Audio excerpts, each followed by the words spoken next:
Stewart. Thank you, Pramila, and thank you again for the opportunity to present here again. And Thank I you. hope you can see. You should.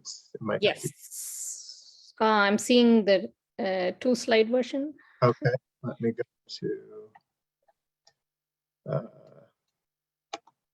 Hang on, let me stop share for a moment and reshare in a different way. There we are. Is that better? Okay.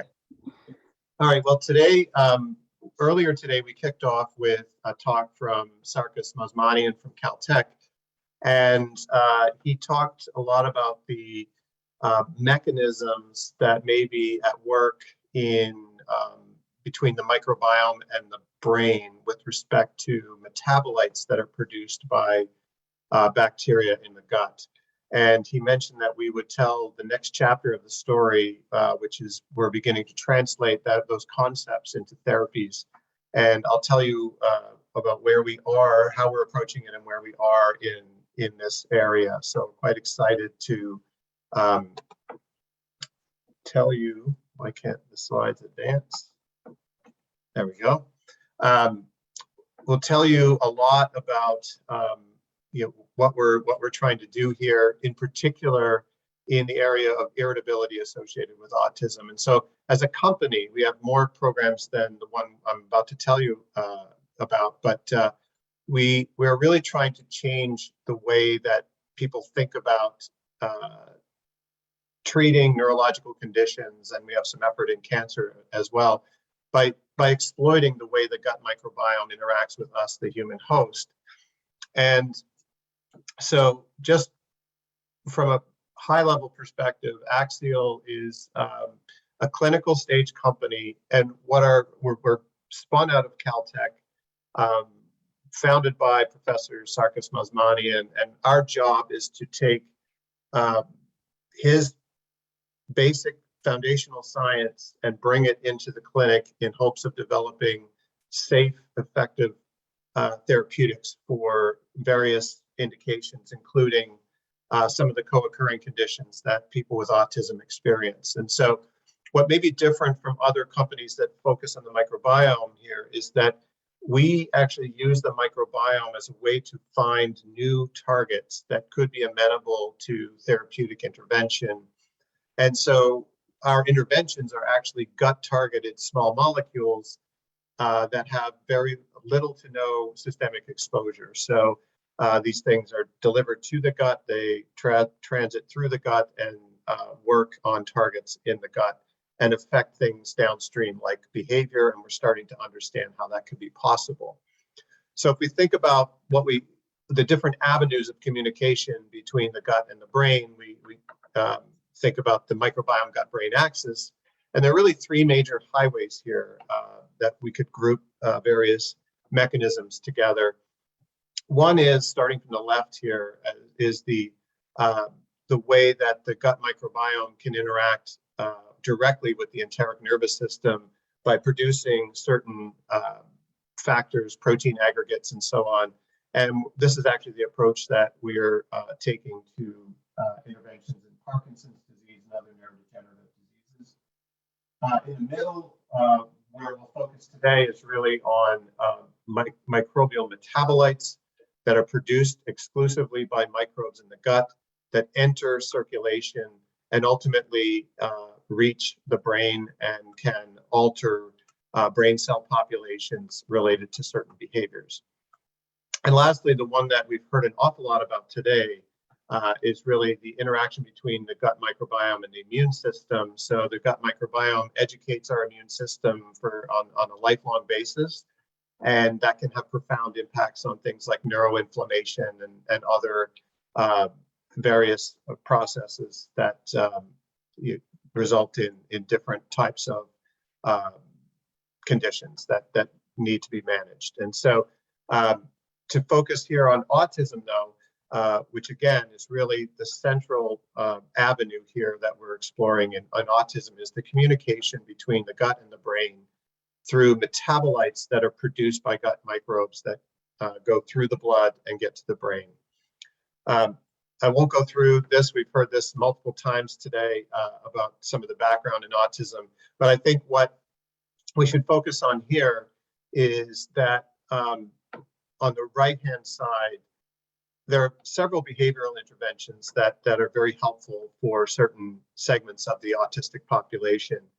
However, some require more help and support, and so there are painfully few options, drug pharmaceutical interventions that are safe and effective in this population. So there's large unmet needs in this population, and in fact, the only two approved drugs for anything to do with autism in the US are two atypical antipsychotics that are prescribed to manage irritability associated with autism. Given the safety profiles of these drugs, we think this is still a very significant unmet need. And so this was an area that we wanted to explore further for a variety of reasons that I'll show you as we go through this.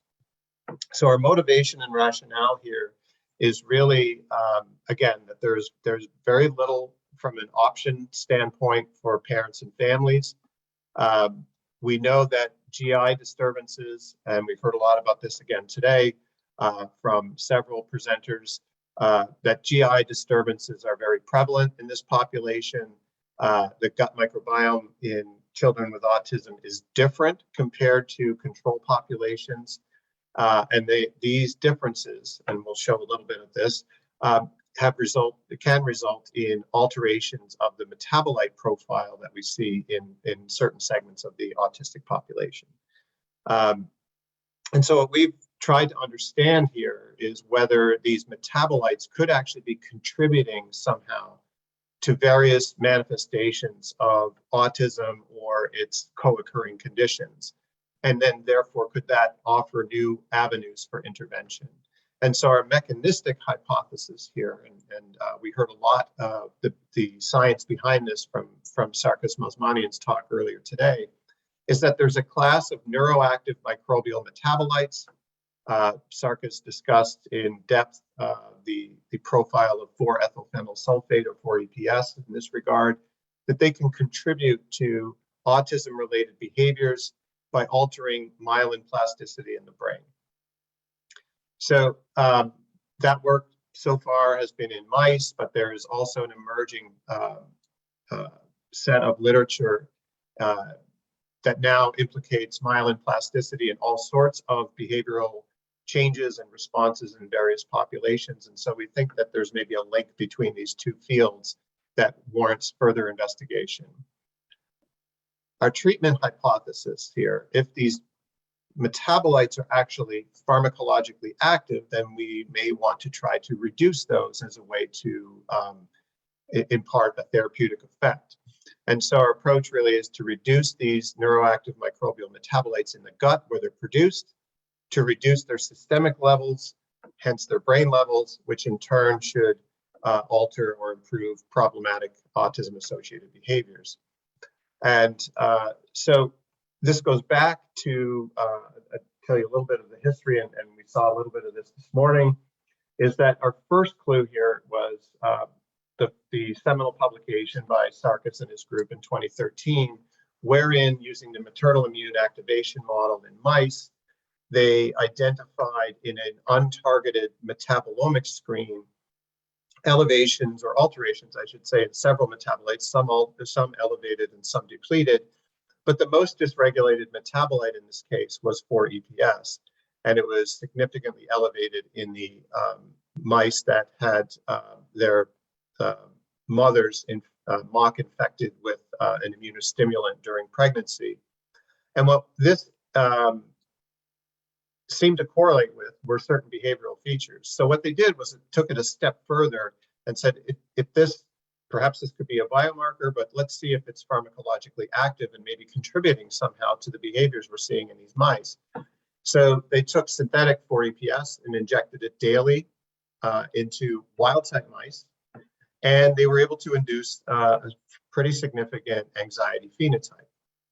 Now, people in general don't get injected with 4-EPS on a daily basis, so this was a good proof of concept, but did not offer a more natural way of being exposed to this type of metabolite, which would be on a more chronic basis through the gut. But first, we wanted to take this and try to understand whether there was any relevance to the human population. And so earlier this year in biological psychiatry, we've had Paul Ashwood and Sarkis both talked a little bit about this earlier today. We did see elevations of 4-ethylphenyl sulfate in a significant number of the autism population compared to controls in the UC Davis Charge sample database. This was work that I said we published earlier this year. And so what we showed in this was that 4-EPS levels were shown to correlate with certain socialization deficits and different scores, and therefore it lent some credence to this argument that these metabolites may be biologically active. And so our overall approach here is that, or our hypothesis, I should say, is broader than 4-EPS, that there's in fact a class of structurally related metabolites that we call, get the pointer here if I can. Let's see. That such as these that are produced by microbes in the gut. They are rapidly absorbed into circulation. They go to the liver. The liver tries to get rid of them by modifying them chemically into things like indoxyl sulfate, paracresyl sulfate, and 4-EPS. And it turns out that these are the implicated molecules that we believe are contributing to certain behavioral changes at least in mice.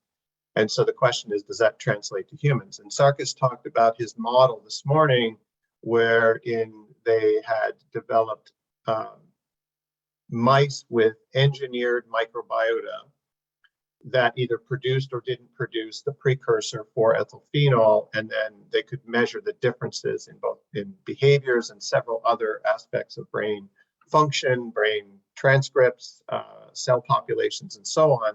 And that's where the hypothesis that something like 4-EPS can arrest a oligodendrocyte maturation, leading to alterations in myelination capacity in the brain. And so our thought was, let's reduce these microbial metabolites here. It's going to be pretty tough to alter the microbiome in a predictable way. So let's not start there. Let's start with what the microbes are actually producing and try to remove those. And so we took a very simplistic, conceptually simplistic approach of developing a sequestrant molecule we call AB2004 that actually soaks up or binds to these metabolites as it transits through the gut, which should result in lower levels of these metabolites in circulation. And so we went back to this model that Sarkis highlighted earlier today. We showed that the 4-EPS was actually in the 4-EP producing mice was actually elevated as expected, and the 4-EP negative mice don't produce the metabolite, and that AB2004, which is given orally in the food, was able to reduce the circulating, or in this case, urinary levels of 4-EPS as well. And this actually translated into restoration of wild type level behaviors in anxiety and repetitive behavior. So if you compare the second bar and the fourth bar in each graph, you see that there is a reduction compared to wild type or to 4-EP negative mice. And so this is representative of an anxiety phenotype in the open field.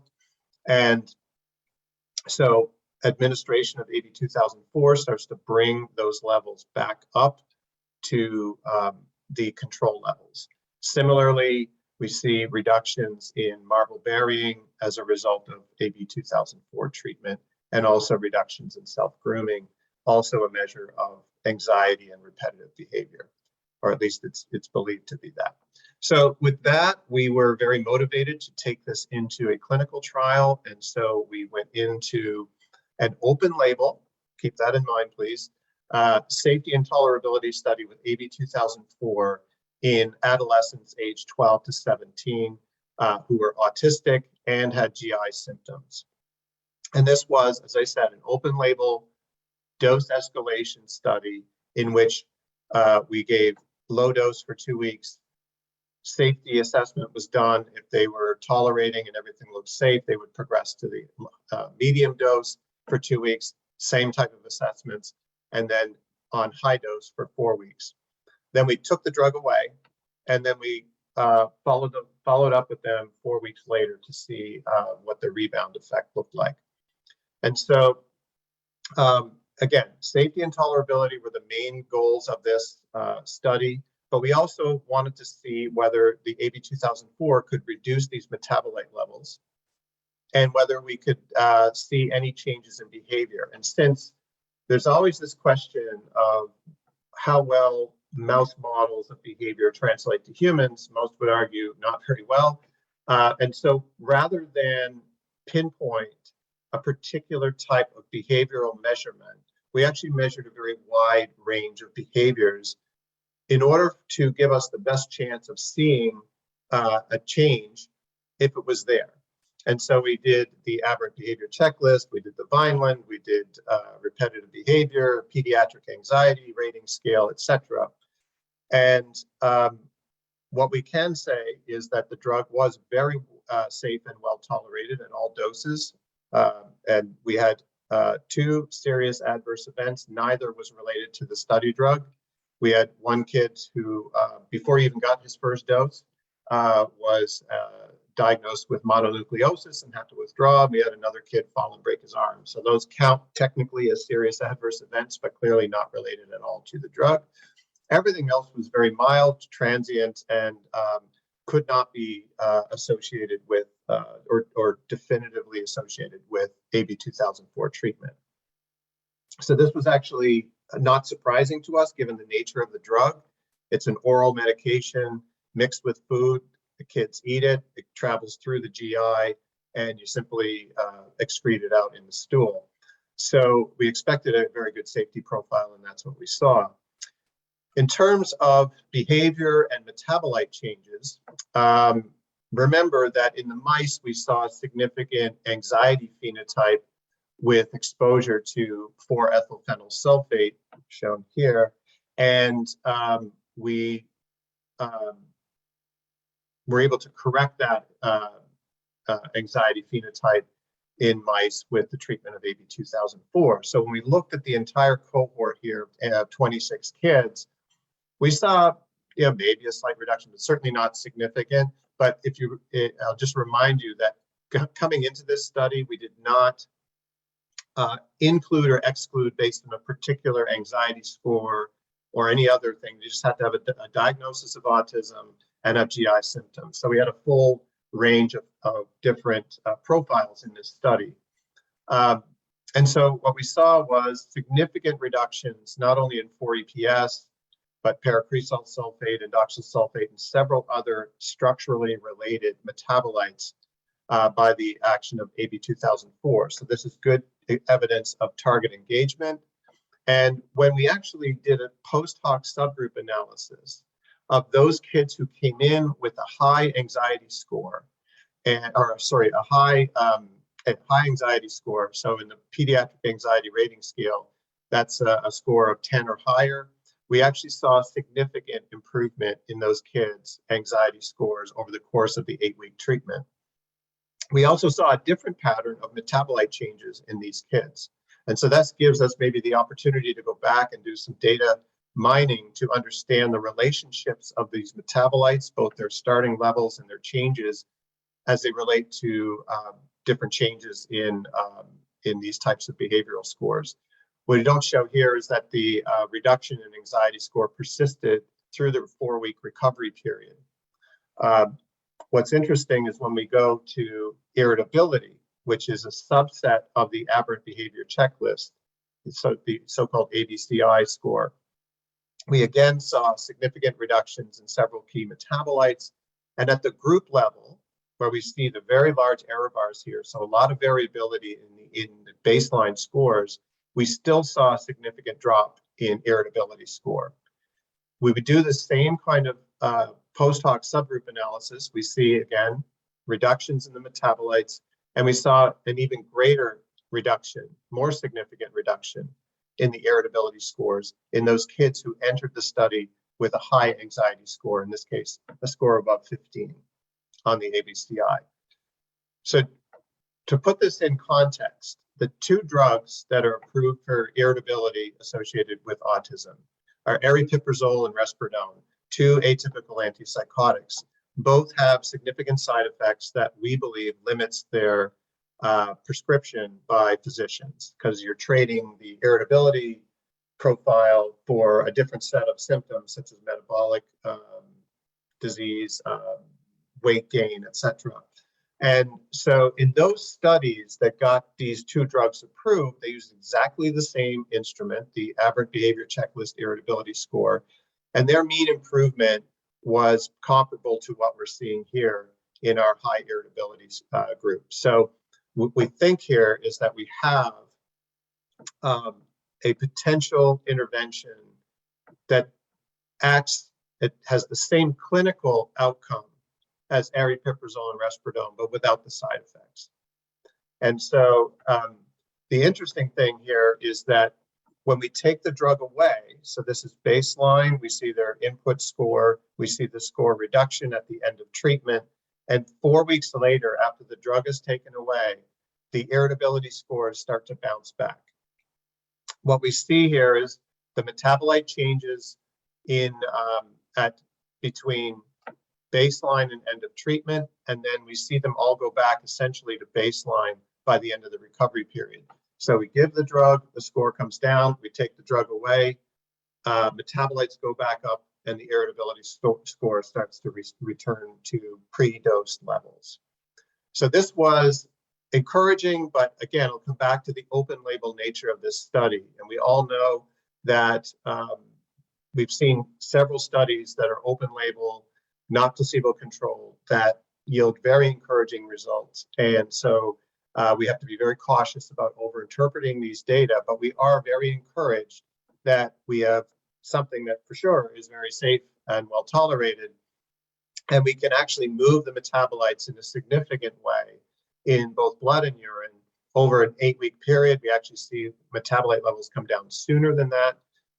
And so metabolite levels bounce right back within 4 weeks of stopping treatment.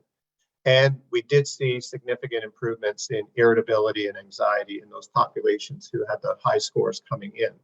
So what this does is it motivates us to do what we're doing now, which is a placebo-controlled, fully double-blinded, randomized clinical trial that is designed to give the litmus test here for the efficacy of AB 2004. And our primary endpoint here is irritability score change at 8 weeks between comparing placebo to high-dose group. And we also have several secondary endpoints that allow us to do analyses of low dose versus placebo, etc. So we will also use the CGI-S, the Clinician's Global Impression of Severity, as a secondary measure as well. And these are all things that FDA is on board with. We have met with FDA. We're aligned on this design. We're aligned on the endpoints. And because the two other drugs that are approved used essentially this same instrument in this same population and a very similar trial design, this takes a lot of the regulatory risk out of the development path for this drug. And let's face it, in autism, there's a checkered history of challenges with getting something through phase 3. We have a clear regulatory path here that we think we can take advantage of. It doesn't mean that ultimately, at the end of the day, this is all the drug is good for. We think it could also help with anxiety, but we're not going to burden our development plan with an anxiety, needing to meet an anxiety endpoint when we have such a strong signal in irritability. And so this trial, which we kicked off a couple of months ago, is actively recruiting. These are the key inclusion and exclusion criteria. So if you have a son or daughter who is in this 13 to 17-year-old range, or you know somebody with a son or daughter in this range who has autism and has challenges with irritability, they may be eligible for this trial. But we obviously have several key exclusion criteria as well. We don't want anything involving antibiotics or anything that's going to alter the microbiome during the trial. Not that we think it's a problem, it's just going to confound the data potentially at the end of the day. We want to keep this trial as simple and clean as possible. So the trial is actively enrolling in the US, Australia, and New Zealand. These stars here are active sites. These are sites where we're activating at various stages of activation. So we have right now about 15 sites up and running. We're going to probably do about 25 sites in total. And you can find more information about this trial at clinicaltrials.gov under this identifier here. So to summarize, we're a clinical stage company that is based on rigorous evaluation and effort in understanding the science of the microbiome-gut-brain-axis. And we're well grounded in Sarkis Mazmanian's work at Caltech. We've worked very closely with him collaboratively, and again, different from most of the other microbiome companies in that we are developing gut-targeted small molecule therapeutics based on new targets we identify in the gut. And we have a growing pipeline. We talked today about AB 2004 and autism, but we have other work going on in Parkinson's disease and oncology. And last, I would like to thank a lot of people here. I won't go through everyone, but we have the excellent team, highly motivated team at Axial, obviously our collaborators, Sarkis and Brittany at Caltech, the investigators at the clinical trial sites from our phase 1b/2a study. Can't do any of this without funding. We're really happy that we closed a Series C of financing earlier, just a couple of months ago. And one of the key groups we were able to align with and get an investment from was the Autism Impact Fund. And they're already living true to their name, as we've seen here at this conference. So, and lastly, Pramila and your tireless efforts at the Brain Foundation. Thank you very much. Thank you. That was a great presentation. Go for Q.